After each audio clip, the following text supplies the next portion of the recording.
Hello and welcome to today's webinar on hosting an online family reunion. My name is Ginevra Morse, the Director of Education and Online Programs at the New England Historic Genealogical Society. I'll be moderating today's event. NEHGS is a nonprofit organization supported by our members and donors. We provide resources and expertise in nearly all aspects of family history. Today's webinar was made possible by our annual fund, and we are pleased to offer such programming for our members and friends around the world. So giving today's presentation is David Lambert, Chief Genealogist at NEHGS. David has been on the staff of NEHGS since 1993. David's genealogical expertise includes specialties in New England and Atlantic Canadian research, military records, and Native American and African American genealogical research. You can also hear David every week on the online radio show and podcast Extreme Genes. So much of David's presentation today will, of course, focus on the steps and resources that you can use to create a virtual online reunion. We'll briefly go over what applications you may consider using and provide some ideas for engaging your relatives online. But we'll also offer some suggestions on how to enhance a good old-fashioned face-to-face or in-person reunion with technology. And finally, David will share a success story from his own experience. At any point during the presentation, feel free to type a question into the panel to the right of your screen. We'll address those after the presentation. There is no handout for this presentation, but we are recording this event, and starting tomorrow, you can easily go back and review any of the content from the presentation on our website. And I will be sharing with you a link to that posting in a follow-up email. So if you missed something on today's first listen, you can always go back, review the presentation, pause, fast forward, rewind, advance. So don't worry if you miss something. All right, so without further ado, I will turn things over to David. Ginevra. Well, I'll tell you, family reunions have always been an important part of my life and to my family. Even when I was a child, I would often seek out the older relatives and ask questions, or even eavesdrop to hear that story of a long-lost infamous cousin. This process you will find a lot easier using the digital age. Now, what is an online reunion? Well, an online reunion, as you can think of it, is a way of getting together with your family, but now using your computer. A virtual reunion experience that includes now both online communication, sharing information on your genealogy, or just passing a recipe or something along, video conferencing. You can easily connect with relatives, get those genealogical questions answered a lot quicker, or just share a family story or get an interpretation of a photo. A means of scheduling and preparing for the future, like a face-to-face in-person reunion, which are even more personal and more traditional. Now, you might ask why online?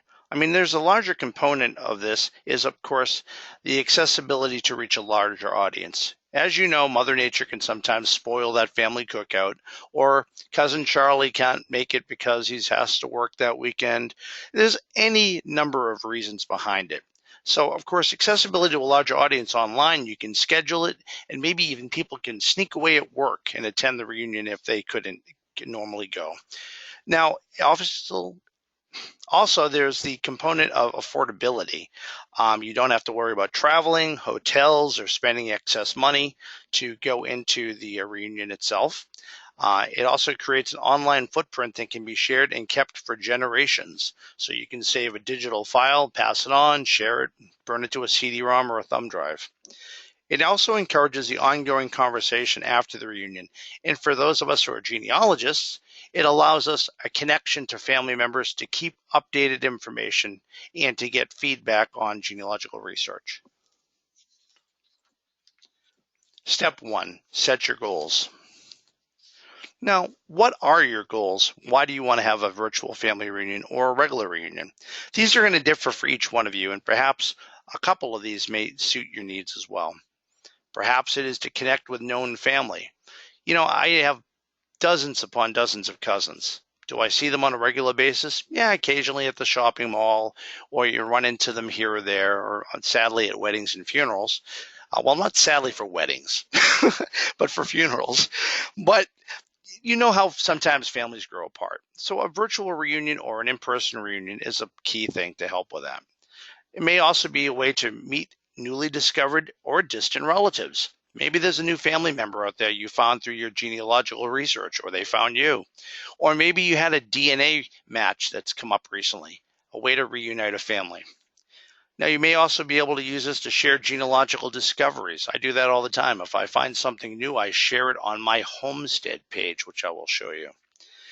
Now, you may also use this to recruit candidates for a DNA or a family DNA project. That's what I've done with the Lambert family in Ireland, and I'll show you an example of that page later in our talk. And of course, the best part of a reunion is one in person, because it can't really taste that egg salad easy or online. So prepare for an in-person event. Step 2, gather your online family members. Now, you may already have many emails already from holiday letters or random notes you share via email with your family. Or maybe you have embraced them through social media, such as Facebook. I know that I was surprised at how many cousins of mine were actually on Facebook before me. So it's a good way to kind of recruit people for this new family reunion that you may be coming up with. Now let's discuss using email addresses. In your first part of the point of the reunion is to actually get people to go. And that's important for either in person as well as online. You may want to send a test email to the recipient to check the validity. Now, I know all of us have had multiple emails over the years. I mean, some of us have the same one that you may have had for a decade or so, but sometimes they change. Your internet service provider may have changed, an employer or a university someone was attending may have changed. So send a test email instead of blindly sending them to only find out it's not going anywhere. Now, there may be privacy concerns for yourself or a family member, and you can easily create a free Gmail, Yahoo, or email account to basically make this your key point of joining any group or being the email that you use to send out emails. For instance, I created Lambert Reunion 2017 at gmail.com for when I had a reunion last year, so I could gather all people together. And then it kind of becomes dated. So if I have one this year, I'll have Lambert Reunion 2018 to cover that one. And I won't have to worry about back checking the old email address. Step 3, create an online presence. Now, once I discovered I had a DNA match for my Lamberts, and most of them seemed to be from Ireland, I decided that I needed to find where in Ireland. My Lamberts came over from Ireland in 1792. Unfortunately, the records of where in Ireland they came from have not been determined, but I haven't given up on the aspect that DNA can help me. So creating this group, Lambert Families of Ireland, it allows a open group, so this is not private, that anybody could Google search Lambert Families of Ireland, and this Facebook page will actually show up. So my hopes is to net people in and hopefully get them to even perhaps do DNA testing. I've actually been successful, and I have 2 or 3 matches that are already in here that we match out of 100 out of 111 markers on our Y-DNA. Unfortunately, both of them from 2 different counties in Ireland, but I haven't given up yet. Now, here are some questions to consider when creating such a group. Will the page be public or private? And we'll also discuss who will help out. Who can join the group? Will it be by invitation only? And one thing that you may consider early on is adults versus minors. Now, obviously, family-friendly pages and genealogy kind of go hand in hand, but do you want to make sure that the members that you invite are over 18? It's something to consider. Or you might have a budding genealogist that's 10 years old that may be wanting to be part of it. Now, obviously, there's privacy concerns and identity theft, too, that people have to concern themselves. So I think that you need to address this in a forum with your family members, or even just pick up the phone and talk to them about it. But they'll see how much easier it is to gather the family together, especially if you can have a reunion for whatever particular reason in person. So first, let's talk about how to create a group in Facebook. You want to click on the top right on Facebook and select Create Group. Then you want to select your group preferences. You can enter your group name, add group members, and choose privacy settings in your group, and then click Create. But let me show you physically on how to do this on the screen. So here's my account on Facebook, and what I did is I clicked on the down arrow in the right-hand corner up here, and that opened up the next screen, which has the option where you can see the big red arrow, Create Group. I clicked on Create Group, and this time I created the Lambert Clark Family Homestead. So I put in the name right there. Now my next step is to then add some people in it. So I go to the next screen where you'll see that I put in the last name Lambert. Now obviously I'm going to do Clark, and then of course other surnames within my grandparents. Both Lambert and Clark are the names of my paternal grandparents. So then I took all my cousins, and I knew I was friends with some of them on Facebook, so I just added them in there, inviting them to join. Now that I have a couple of people in here, I decided that this is a good start, and then I would create the group. But first, I want to decide what type of group I want to choose. There's three different options. A public group, that means anybody can see the group and its members and its posts. Now, that's what I did with the Lambert DNA, because I really want strangers who I don't know that are Lamberts to help participate and help out with this project. Now, if you're sharing old baby pictures of yourself and family stories and yarns about some long-lost infamous cousin, you might want a closed group. And that's what I tend to do. I don't tend to put a secret group, but a closed group will allow only those that have been invited and members in it to see the posts. Okay, now that I've selected the closed group, added some people, have the name of the group, I will now click on Create. Now, inviting family. Now you can search on Facebook first off to see if they have an account, and you can also look for friends of family members, and sometimes people will identify son, daughter, cousin, nephew, niece, so you could easily genealogically scour or genealogically stalk your cousin's pages to find other cousins or distant cousins. So this is one way to do it. The other thing is you can invite people to Facebook by just sending them an email, which is fairly simple to do. Do respect their privacy and stay in contact via email, telephone, or even US mail if they don't want to be involved with the Facebook group, because the online element of virtually having a reunion does not have to involve Facebook, and I'll talk about that when we get to Skype. So here is the page I created from my paternal side. So I created two groups. I like to call them homesteads. I created the Lee and Poor page from my maternal grandparents and the Lambert and Clark page from my paternal grandparents. Let's show you the one that I created for my paternal side. And as you can see right here, the first part I have is a discussion group. So that's where I can go in and write a post, add a photo, and then the most recent post I have, of course, shows up right here, which is similar to what you would have on your own Facebook page as an individual. Now, what I do next is I'm going to show you how I can get into the members. Now, I can see now that I have had 77 members in my group at this point in time. And of course, they give me suggestions of people to add, and these are blacked out because none of them are relatives. They're just friends. But you can also put in a name or, again, an email address to send an invite, which could get somebody involved into the group. It's very easy to go in and search for people, but sometimes sending an email address out might reveal that you actually have found a lost family member, or they may be the first time they've been involved in Facebook. So be patient. I wouldn't haunt people. Once an invitation is sent, it's already out there, so you don't have to be worried that you're going to send multiple invites for the same page. It's already been invited sent. So if they don't respond, it's because they maybe not be interested. All right, the next page we're going to look at is actually, I call it my rogues gallery, or the 77 people that I already have in my group. This is just some of the 77, and ironically, somebody added someone that I didn't want to be involved because, well, they're not a family member. They just thought that they might be interested in it. So you can see I have a blocked person up here. But I also have 11 family members that I've added as administrators to the site because you might need some help.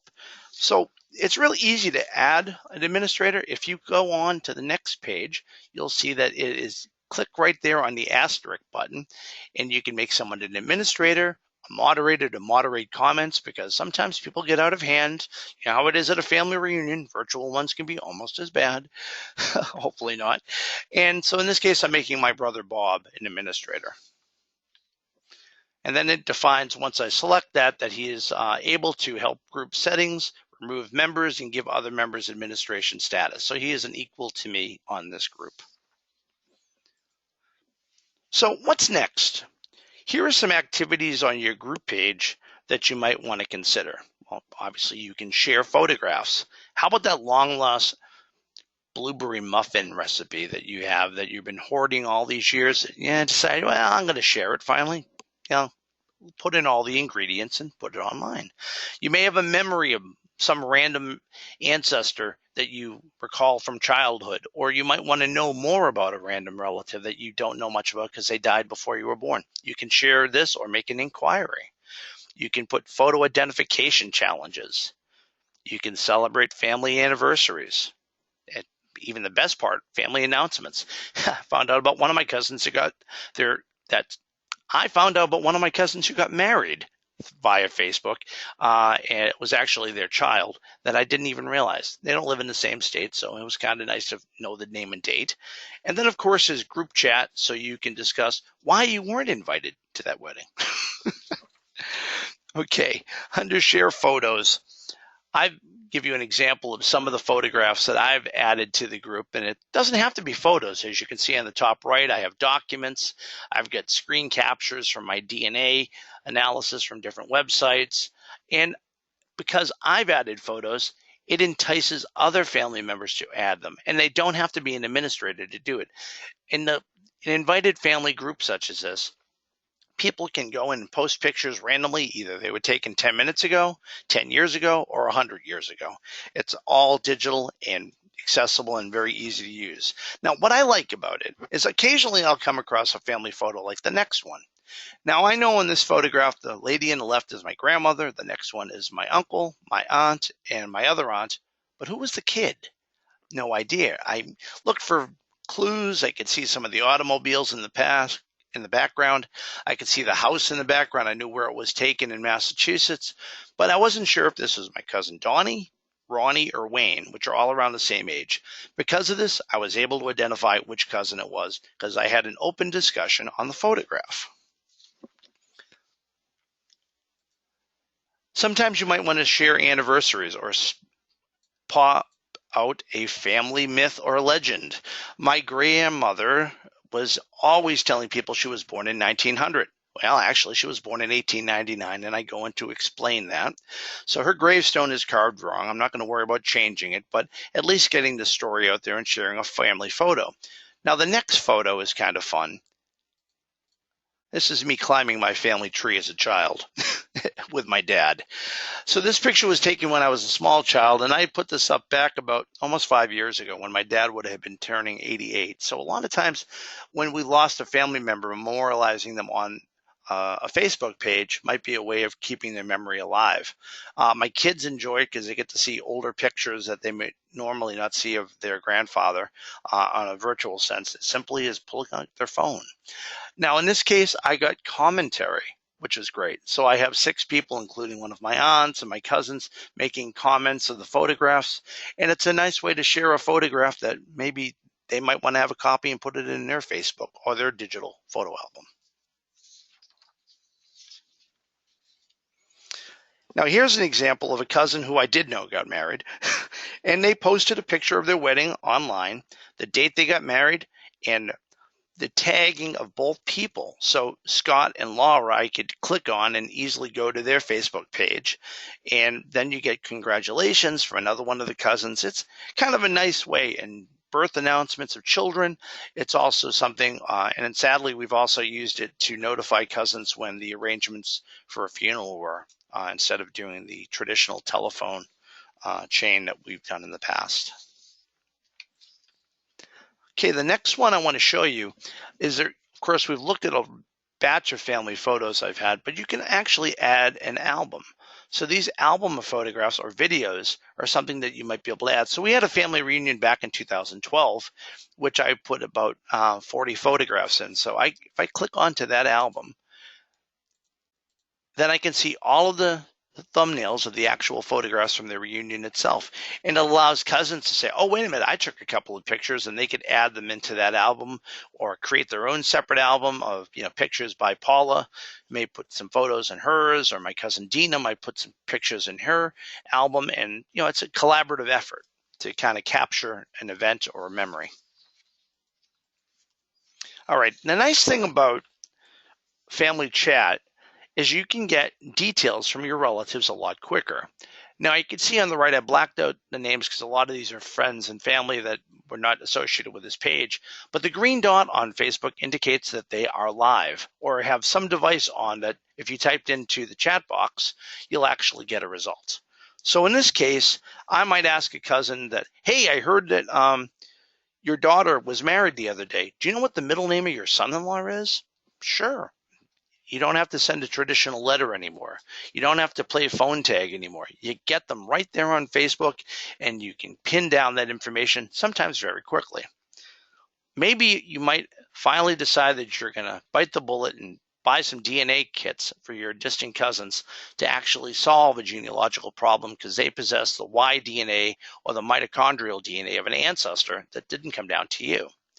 Or you may just simply want to say hi or say thanks for that great recipe on blueberry muffins that they shared on the page. Now you can search your family reunion group as well, so it can become a genealogical tool. So what I did here is when I created the group, I had added some documents early on. So in the search bar up here, I put in James Albert George, which is my grandfather's first and two middle names. And when I did that, as you can see down here, it searched and found the instance of James Albert George Lambert. In this case, it's a document that I put online about his brother in World War I. Now, you can also create online events, and I will discuss now about how to use Skype. Now, some of you may have already been using Skype to keep in touch with family members that may live far away. It's a free way to do a video conferencing and not have to worry about a telephone charge. And there are a paid aspect of Skype, but for what I'm using, everything I'm going to show you is a free service. So you may use this for both a way to keep in touch with your kids and create one account, or you might want to create a new email account like I did with Lambert Reunion for 2017, and create an email account under another. So you don't have to use an email, you can use a phone number. So we go to the next screen. You can actually use your phone number or an email, and then you simply create a password. The next thing that it will do, it's going to go through and it's going to ask you whether or not you'll give it permission for your camera or your microphone. That way you can enable an actual one-on-one video chat. Now, as you can see right here, under this account that I have three people, Scott Fisher, AJ Jacobs, and a friend, Marianne Pierre-Louis, that I use for a Skype for work. And I can tell right now that Scott Fisher is online and waiting to talk to me because he has a check mark right there in green. AJ and Marion do not have a check mark, it's blank.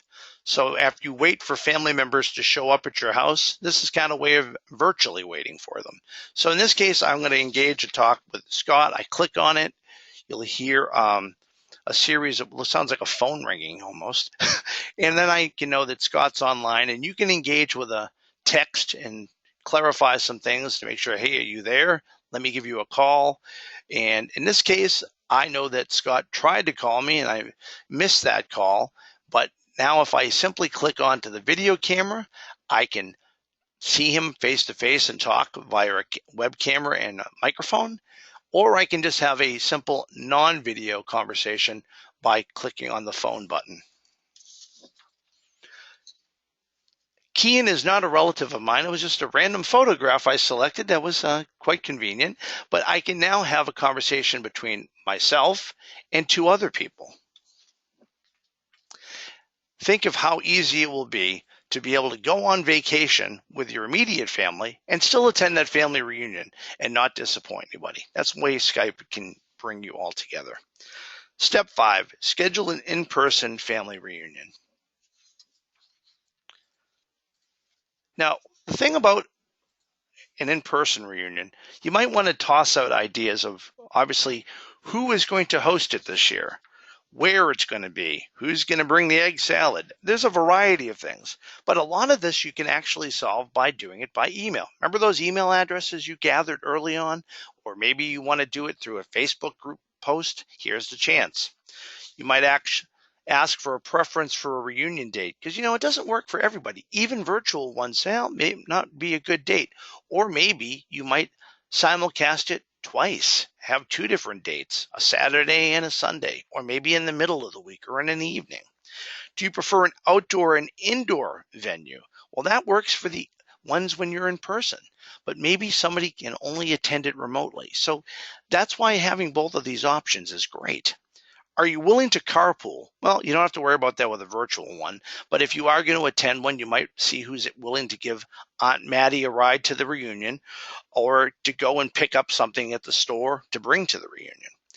Are you willing to make a dessert for the event? It's simple little things, but you can quickly do this by email or in your Facebook group to schedule it. Do you have family members that have any food allergies? Should we rent an outside bounce house for the kids? The ones that you didn't put in your Facebook group. Okay. Now, obviously, there's some basic collection techniques that you're going to need. And of course, you probably want to write some of these down, print them off, or save them someplace outside of a Facebook group. That may include name, address, telephone, either a work number, a cell number, or a home phone number. And of course, how many family members will attend? If you're having an in-person reunion, the last thing you want to do is find out that you're underprepared or find out a surprise guest has brought 10 other family members that, well, they sent an email to, but didn't coordinate with you. It is really important to not have to be the sole person in charge of a family reunion. I use my spouse a lot of times, or occasionally I have siblings that help out to kind of host these things. So one person is assigned a task, almost like the administrators that we use in the Facebook group. So why not send an email out to everybody to kind of give them an update or a monthly update before the reunion? Ironically, the 3 people listed in my inbox above are actually cousins of mine who work with me at NEHGS, but we haven't had a NEHGS family reunion yet. Now, the next thing that you can do is you can get creative. You don't have to use a simple email. You can use a Word template to design a brochure or a flyer. In this case, I'm using Word and just using a template for a flyer inside. I picked a pail and shovel. Hopefully the reunion will be at my cousin's house down at the beach this summer.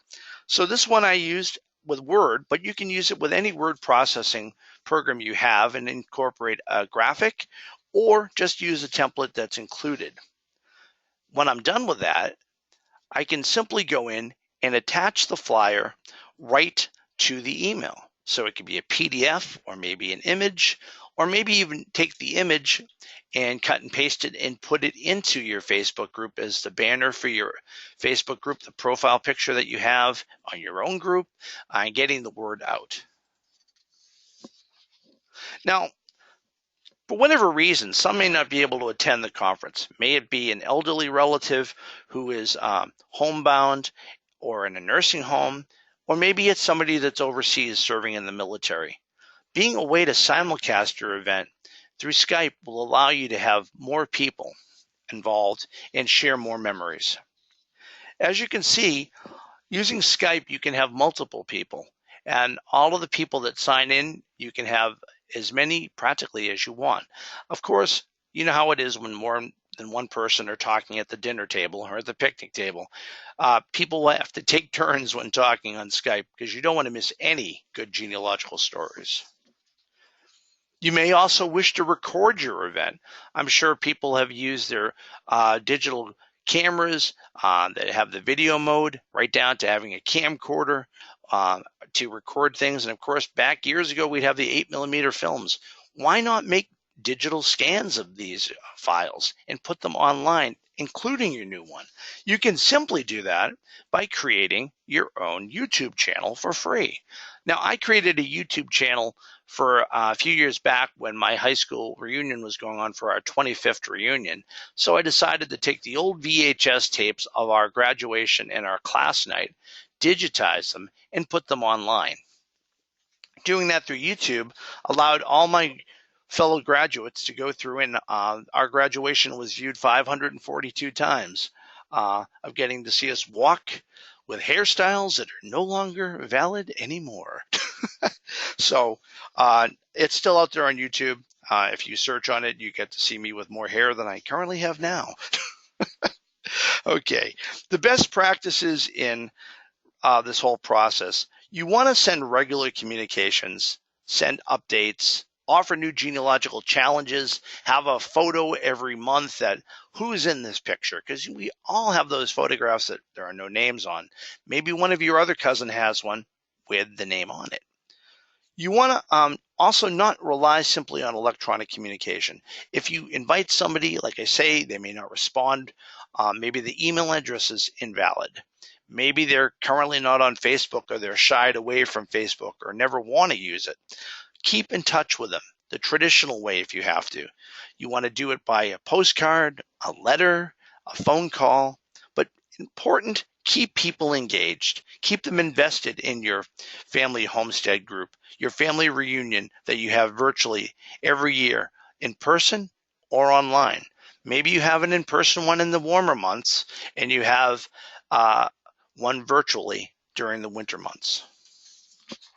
I want to share with you a success story, which I thought was something very important, that I would engage my family members, this is on my maternal side, with a little bit of a story, people that they knew and one that they actually didn't know. Back in 1916, my maternal grandmother, Lillian May Poor, married Daniel Archibald McDonald. Now, they had 3 children, but sadly, Daniel did not get to see his children grow up. Daniel died when he was 24 years old from tuberculosis. Daniel's buried with my grandmother's sister-in-law's family in Boston, Massachusetts. And I remember as a child going to visit the grave and not thinking much about it at the time. But when I went to go visit years later, I noticed that the stone for George Miller was where my grandmother would put flowers every year when I was a kid on Memorial Day. But my grandmother's first husband's name was not on it. By using Facebook and reaching out to my cousins, I said that I thought that since 1921, this poor lad had not had a marked gravestone, I would invest. I contacted through social media my cousins that were related to the original lot owner. Again, this is my grandmother's sister-in-law's family. It's about an 8-grave lot.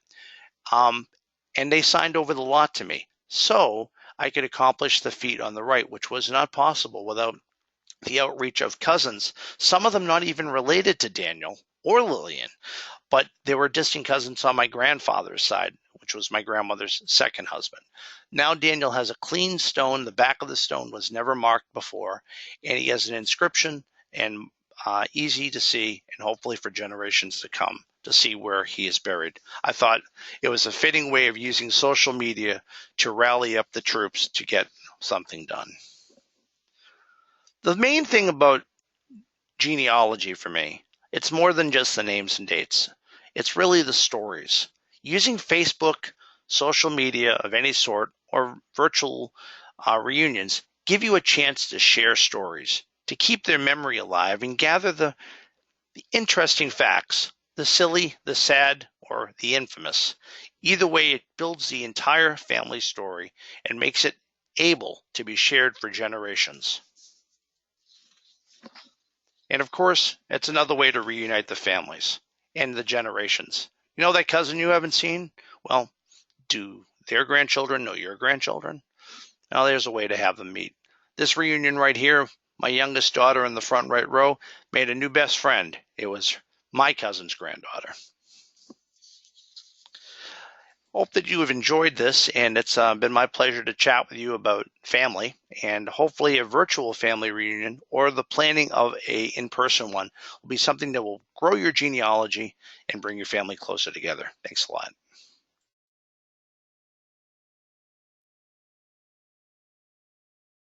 All right, so let's thank you, David, for that great presentation. Let's pause here and take any questions that you may have. Go ahead and type your question into the panel.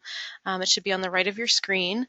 And let's see what we have here. So Annette has a great question. So when you create a Facebook group, do you suggest creating any kind of posting rules or outlining posting rules or kind of terms of use?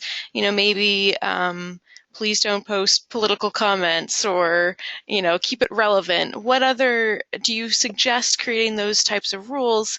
And if so, what might some of those other rules be? Okay, Annette, I haven't had to moderate to that level with my family, but of course, every case is different. Sometimes families will have different political views. So I have inboxed, not posted online, a couple of cousins in the past that I know are a little passionate on this, that, or the other thing. And I'd say, you know, post it on your wall. Don't cause a family rift. I didn't do a generic posting, but there could be rules and regulations for your family page, of course. And I think it only makes it so no one's feelings are hurt either way. All right, that was a great question. Now let's see. Lee asks, so how can families stay in touch across the world in different time zones? Do you suggest using Skype? Um, what kind of tools would you suggest for that?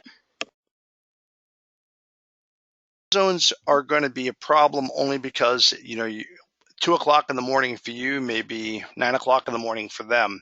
It's finding a convenient time, or find a majority of the people that are willing to stay up late or get up early, or see if that person who is the exception to the rule is willing to take on that responsibility. I think that the nice thing about being able to have the Facebook group is allowing you to kind of get that ironed out ahead of time, and also for a chance for them to have engagement of chats. Maybe they have a day off from work and they can get up really early in the morning to make that reunion happen. All right, great. And let's see, another question here. Terry asks, so what are the most effective charts, family sheets, multi-generational charts to have available at either an online or a face-to-face reunion? So if you do really want to kind of present what you found and kind of fill in maybe some gaps in a family group sheet, how do you suggest kind of presenting that information to your family? Okay, well, Terry, what I do in an in-person family reunion is I bring a fan chart that goes from the common ancestor or ancestors, like in case my grandparents, I'll have one from my grandfather and my grandmother, and that they can kind of look back and see, ooh, I don't have that, and pencil it in. It used to be before people would write on the back of napkins. Now they bring their laptops or they whip out their cell phone and they take a picture of that, and they have that engagement. Now, of course, with uh, websites that are out there, you now can put on a family tree and you can share that with them after the fact or early. You can invite people to your commercial account on such sites as Ancestry to look at your tree and share it. That way you can engage before or after. I still tend to bring that rolled up family chart, and I also bring group sheets that show the individuals, and then they could say, oh, wait a minute, you're missing one of my grandkids, or oh, wait a minute, that date isn't right, or I was born at this hospital. So you can fill in the blanks, and that's a good activity to do in the beginning of the reunion, in the middle, or just have a genealogy table or picnic table out there for them to actively engage during the course of the reunion. All right, and John asks, is it possible to attach documents within the Facebook group, such as PDFs or Word formats, or do you need to create images and post the image? Do you know, can you answer that? Well, in this case, a lot of times I use actual physical JPEG images of documents. If you have a PDF, I can find that converting it over to a JPEG is a lot easier for people to use. As far as the Word documents, unless it's really lengthy, I like to attach just the text or the bulk of the text in the actual document and then put at the bottom. If you'd like the full document, drop me an email or send me a note and I'll email it to you. All right, let's see. Now, Mark asks, do you prefer not to include friends of family? So do you recommend kind of keeping maybe the Facebook group to just your relatives, or do you extend it to include family or friends? Sorry. Well, that's a good question, Mark. It really depends how big you want the group to grow. I mean, if you have a small family group that has only 30, 40 people in it, and there's a friend of the family that you've known for years. We had a great aunt Alice, which was the sister-in-law of my grandmother. Her brother was Daniel, the one from the gravestone. Well, she's not a biological relative to any of us, at least on majority of the family, except for a couple of my grandmother's children that lived past childhood. So we always had her at family functions. So if she was alive now, I would definitely invite her to it.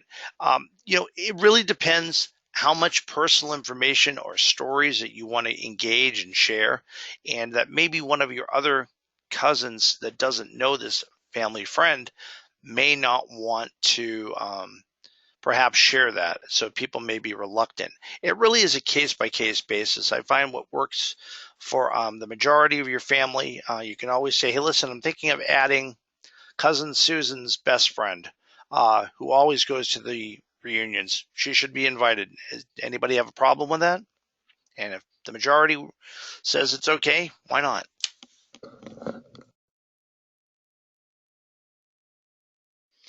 All right, and let's see a few other questions here. So we have a question about trying to find maybe Facebook groups that exist for your surname or for your families.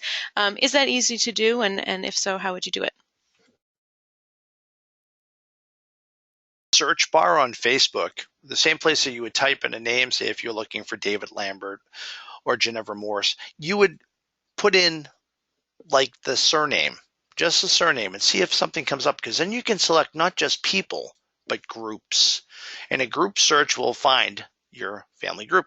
That is as long as you've not made it secret.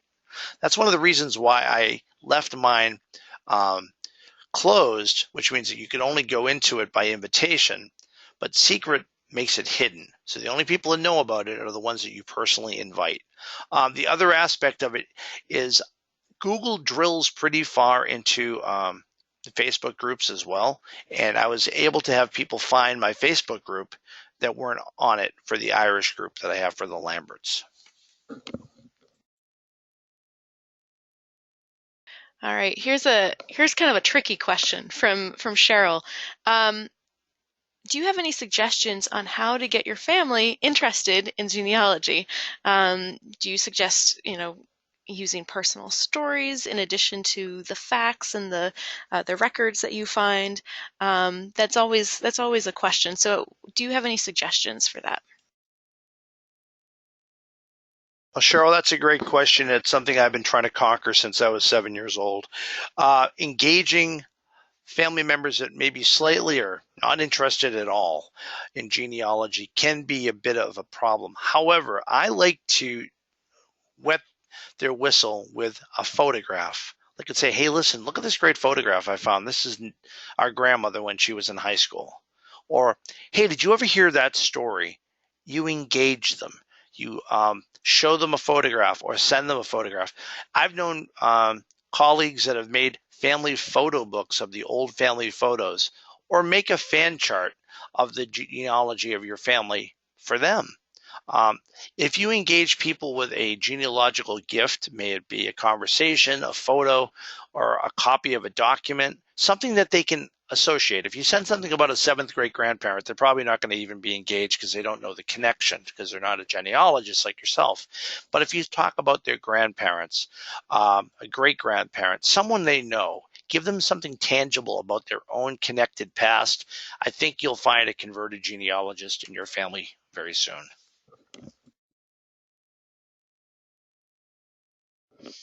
Now, one question is, if you are doing an online reunion and you have family members who aren't very tech savvy, or who maybe don't have a Facebook account or don't understand Skype, or um, how do you approach that challenge or opportunity, and what do you recommend doing to keep them involved? Well, it doesn't matter by age, because I know some people that are in their 90s on Facebook. So it's not the process of engagement of the tech savvy. You want to engage everybody. So what I always try to do, if I get like someone who's not sure about it, they may not write right on the family page that I'm not sure how to use Skype, or really understand how to use Facebook. I want to share some pictures. I inbox them privately, or pick up the phone and call them, a novel old-fashioned concept. And then I ask them, is there a family member, like a grandchild or a friend or a neighbor, who could help them use Skype, or give them a little tutorial on how to use social media or Facebook? If not, what I try to do, especially if it's just needing step by step, just like in a webinar, I like to introduce the facts verbally, but then to show graphically, click here, click there, and then that way they can review it step by step. I think you'll find that people will be less intimidated if you help draw out the steps versus just say, go find somebody and hopefully you can get back to us. Be helpful.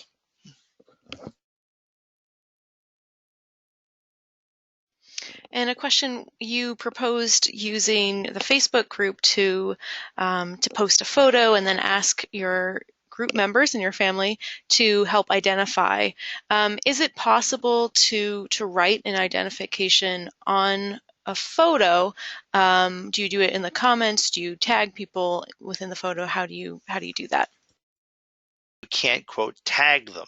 A little tag icon that's available on Facebook will allow you to go in and type the name. Now, the problem is sometimes you'll type a name and maybe it's the same name as their son or daughter, and you don't want to incorrectly tag someone who's been dead for 50 years with someone who's still alive. So you may put the name in quotes, you may put it in brackets. That way you've identified who the person is in the photograph. Or the other thing, if you have a great family photo that you're not really sure your cousin wants to be tagged in, well, they're in the group to begin with, but if you're worried about it, do ask them.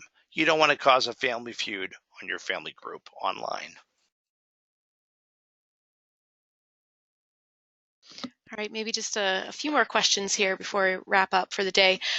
So do you find it's best, or perhaps more workable or easy to manage, if you keep different family lines separate in Facebook? So, for example, your father's line versus your mother's line. Do you have that suggestion or comments for that? To sort of wrangle my family together, I decided I would divide it by my paternal and my maternal lines. Now, I could have gone even further, because my grandparents have siblings that are out there on Facebook, but they may not be interested in the in-law side. So, for instance, my grandfather, John Lee, he has descendants of his sister, Olive.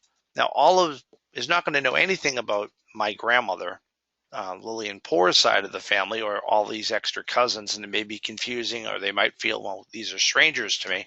So you can even go to the level of writing a family reunion page for each one of your grandparents, or your great-grandparents if you're trying to gather up such things as DNA. The nice thing with Facebook, it's unlimited free groups, so you can make one for every family group you want. But keep in mind, you need to moderate, keep the content fresh, and be able to respond to things. That's why I try to keep my eggs in just 2 baskets versus 4 or 5 or 6.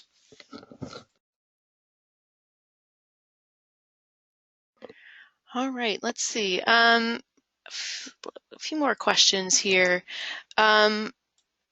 If you have someone who kind of wants to be invited or asks you to be included in the Facebook group, do you ask for any kind of proof that they are who they say they are and that they should be part of your family reunion group? How stringent do you get with those with that invite only and those requirements? That's a really good question. I suppose that's a quick way to find out if they'll do a DNA test for you, right? To see if they're related. I first inquire because unfortunately there are accounts on Facebook that are fake. And somebody might want to use your Facebook private group to leach out information. Not that you have credit card information or things like that, but I would write to somebody and I'll engage them and say, "Hi, thank you for writing. I'm sorry. How were we related?" Just be blunt. Say, "Are you," and if they can give you a tangible answer, and that's why I say using your grandparents as a starting point or even your great grandparents, they should be able to fit in with some sort of a part of your family tree. Now, maybe they have a story, or maybe they're a long lost relative that has remarried or their name has changed, whatever the case might be. Don't ignore people. I would engage them and find out if they have a clear answer. And if you call them out and they're really not who they say they are, chances are they can go away. And remember, you control the page. They are the ones that you can allow in or not. All right, and Lee asks, how can younger family members get involved who might not yet have email addresses or an online presence? That's a really good question. As I had mentioned before about having minors on there and versus adults. Now, chances are that if you engage somebody who's interested in genealogy, it doesn't matter what their age might be. Now, perhaps their parents are on Facebook and they want to see the content of the page. Well, their parents can log on, become a member of the group, and that they can view it with their parents' account, of course, with their permission. And that way they can engage and ask questions. I think that's a great way to foster the next generation of genealogists by engaging children and young adults to play a part in these virtual reunions as well as in person. Now, again, keeping in mind that you want to be able to um, make sure that the parents are comfortable with them being either on a video chat. Hopefully the parents would be with them before you have any group with adults talking with children, regardless if it's a relative or not. All right, and a final question. We had a few queries about this on Skype. What's the maximum number of people you can have on the free version of Skype for a video conference? Do you know the answer to that? I may be incorrect, but I believe the number is 25. And keeping that number in mind, how many people that you want to have talking at the same time or queuing up for talking may be a bit of a problem.